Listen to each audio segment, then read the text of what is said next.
Chamge mising chitab Kalenjin amang'u ale chamegei eng olda tugul ole itesetai inyorune tugetab Kass TV eng betut nebo kwang'wan kasi tarik 19 arawetab 8 eng kenyitab 2025. Kakoit kasarta nebo tetutietab Kass Mashinani nekitini komonut logoiwek cheng'ete tokwek cheterter chebo emetab Kenya. Itagat ketestai nesomanwo kekwane Bernard Koech.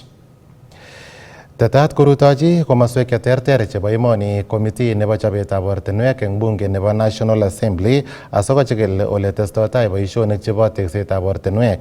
Kamwa nebo ng'echeret eng komiti noto ne ine kora ko MP nebo Ndia noto ko George Kariuki kole kokikoito lipanet eng contractors chechang chechobe ortinwek ak kounoto ko kokowekchigei boisiet contractors chekakotonon boisionichoto.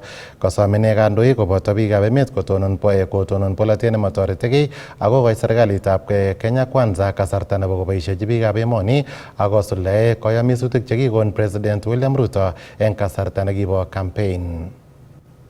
Na hii kazi inafanyika ya barabara sio hapa kwetu tu Ndia.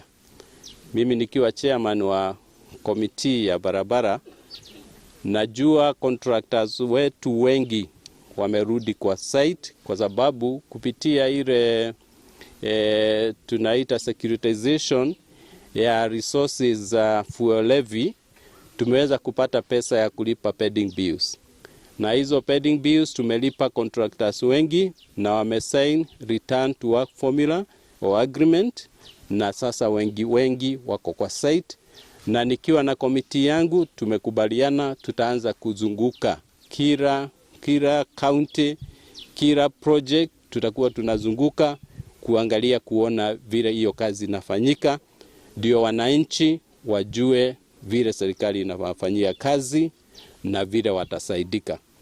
Tumesema kwa wakati huu tuweke siasa kando, tufanye kazi ikifika wakati ukifika wa siasa tutapiga siasa, but for now tufanye kazi ya maendeleo. Pia ningetaka kusema kwa county governors, kuna hii pesa ya fuel levy ile sasa mnaona tunafanya kazi hapa. Hiyo pesa najua wanataka kuwa accommodated na tumekubali kuwa accommodate kwa hiyo fund, lakini hata wakiwa accommodated wajue sio pesa wanapatiwa ya kufanya kazi nyingine, ni ya kufanya kazi kama hii tunafanya leo. Mwananchi apate value for money. Hiyo lazima ikuwe conditional.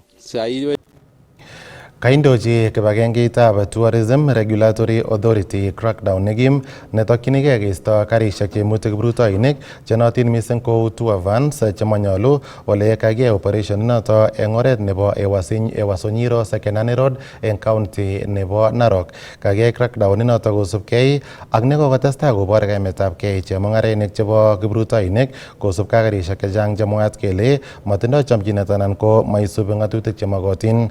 Koboibochi tetutienoto tour operators chekamwa kole wendi koistoi chemung'arainik chemanyolu chekikotestai kowech mung'aranoto ipchini emoni mogornotet neo mising eng kenyit age tugul.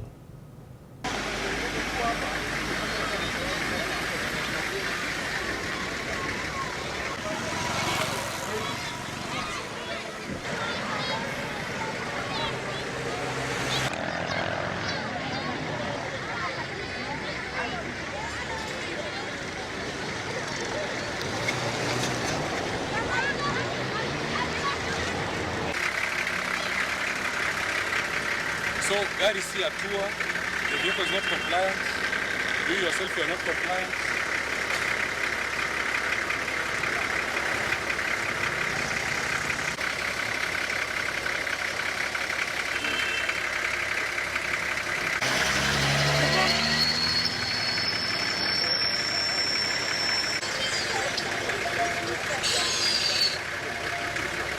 My name is Stephen Delrito, Director in Credible Africa Trails, and actually I support this. People should have valid documents. I'm a victim of these funny tour operators. Like the group I have, they have been duped to their money by one operator, and I've forwarded the name to TRI. I'm hoping they are going to act very soon because the customers had to pay the trip once again.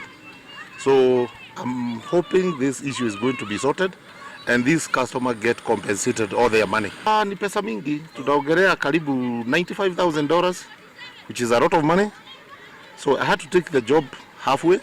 The operator disappeared, and so we had to pay again. Yeah, so what we are doing is good. Let's have the genuine people doing genuine business. I think by so doing, the system, the industry will have the right people. Jina naitwa Samuel Kiluga. Mimi ni guide wa wageni. Hapa kenye kinafanyika hapa ni wako na crackdown ya TRA, Tourism Regulatory Authority. Kuna watu wenye wasi genuine wanafanya hii kazi ya tourism. So ndio wanajaribu kuona kama kila mtu ako genuine kufanya hii kazi. Kwa sababu kuna watu wanaingilia kazi yenye si yao. Sana sana kenye nataka kuomba saa hii hata serikali ijue ni tourism si kitu ya kawaida. Wageni ni kama mayai. Wageni wenye tunabeba ni kuwatuza, na unajua sasa ukienda utreat mgeni vizuri atarudi Kenya na atalete wengi. So hapa yenye naweza fanya ni only compliance. You need to comply with everything. You have a documentation which show you can do this tourism. Kwa sababu si kitu ya mchezo. Okay, my name is Francis Mwonga. This is a good operation that TRA are doing now. That it's a good operation. I just urge our colleagues, other drivers who don't have the TRA compliance to go for it. It's a good, it's good to have it, yeah, for your safety and the safety of the client. Ngetakchigei taonitab Mombasa ole kakonerekchi Chief Justice nebo emoni Martha Koome biik chekamwa kole kokotestai kowir kirwogik koboisie oret nebo social media.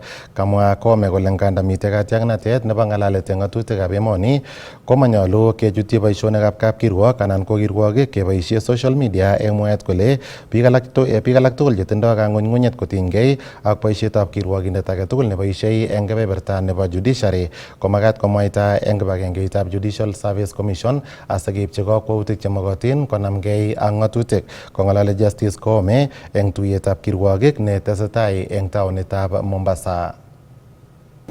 Technology is also posing a real danger and a threat to the judicial independence.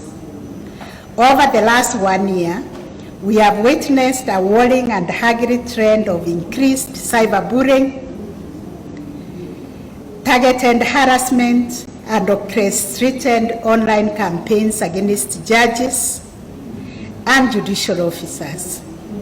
Social media platforms, while serving as important spaces for dialogue and information sharing, have unfortunately become arenas where the dignity of judges and judicial officers are undermined.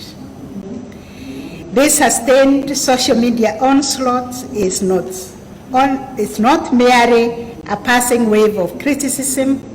We always appreciate objective criticism, but it is a calculated attempt to weaken the moral authority of the judiciary and to intimidate judges into silence or into bending the law to the whims of some nefarious interests.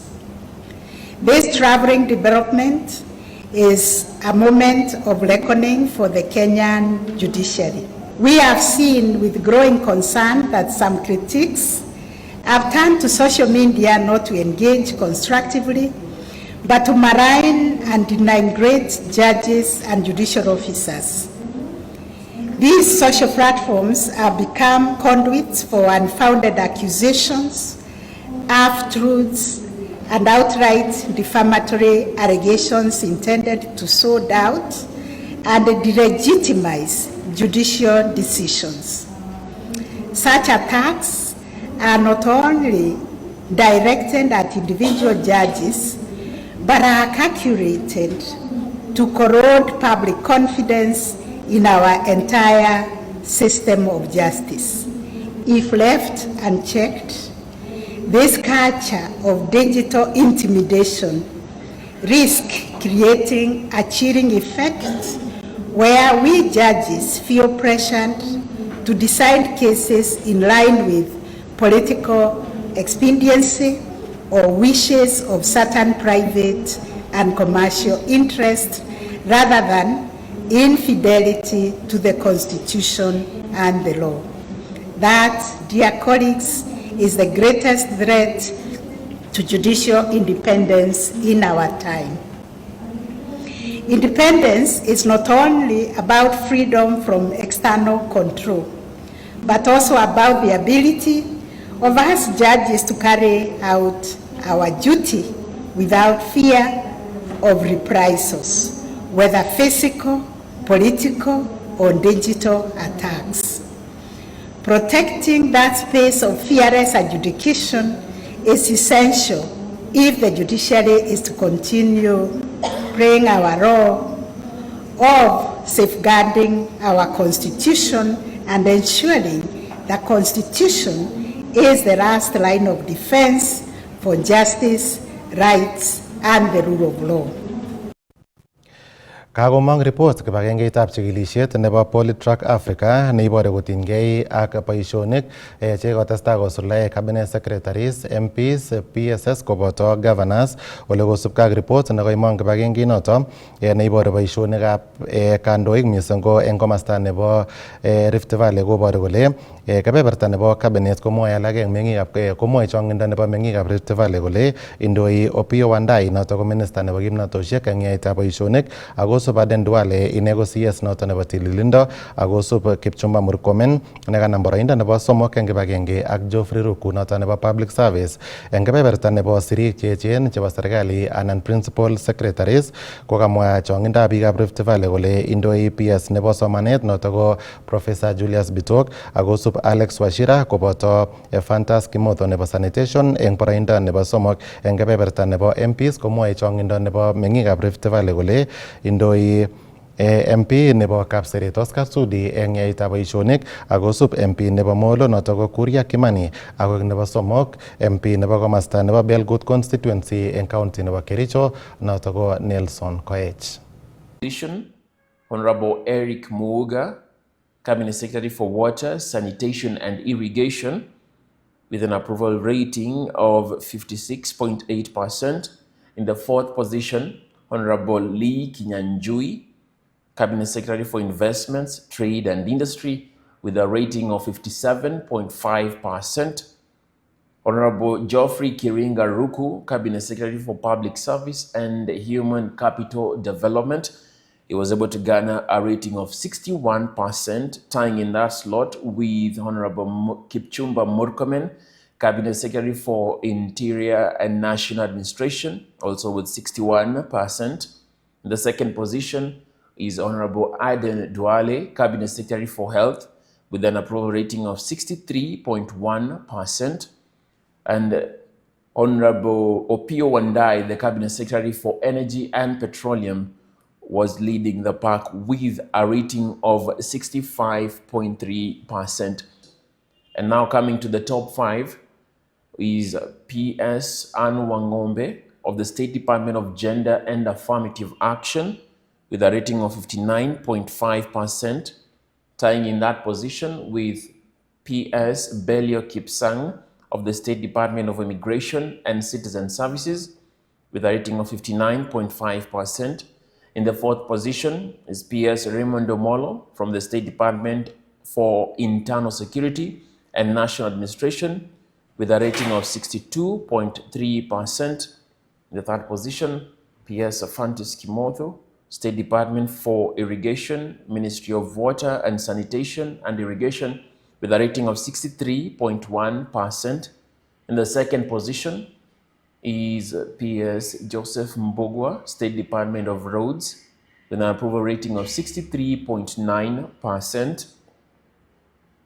Leading the pack, Alex Wachira, PS Alex Wachira, State Department for Energy and Petroleum, with an approval rating of 64.2%. Tying in the position also is PS Elijah Mwangi, the State Department of Sports, with an approval rating of 64.2%. Leading the pack is Professor Julius Bitok from the State Department of Education with an approval rating of 64.2%. In the fifth position, we heard Mosop, Member of Parliament, that is Honorable Abraham Kirwa, with a rating of 55%. The position he shared with Honorable Julius Ruto, Kassas Member of Parliament, also with the rating of 56.2%. In the fourth position is Aldai, Member of Parliament, Marianne Kitang, with a rating of 56.2%. A position, or rather a rank shared with Chesumei, Member of Parliament, Paul Biego, with an approval rating of 56.2 as well. In the third position, we had Honorable Nelson Koech from Belgut constituency with a rating of 62.7%. In the second position, Honorable Kuria Kimani, Molo Member of Parliament, with a rating of 63.8%. And leading the pack within the Rift Valley region is Kapsaret Member of Parliament, Oscar Sudi, with a rating of 65.7%. Logoiwekab emet chitab Kalenjin ko tesetai koitu eng tetutiet nebo Kass Mashinani nebo betutab rani kwoeng kasit tarik 19 arawetab 8 eng kenyitab 2025 komache kenyoru kamung'et nenwach yekiwege konyiketesetai ak logoiwekab emet ara meloitu.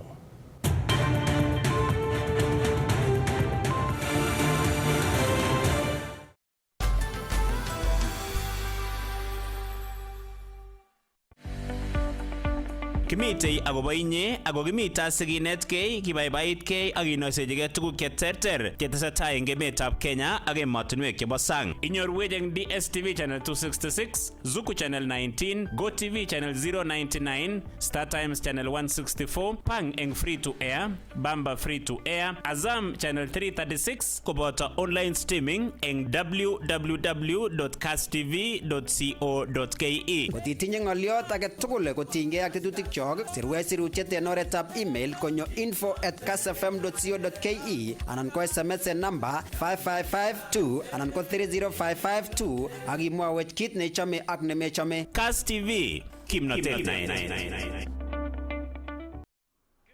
and welcome to the greatest show on earth. This is a people's game. They will be bubbling about this one for weeks and months to come.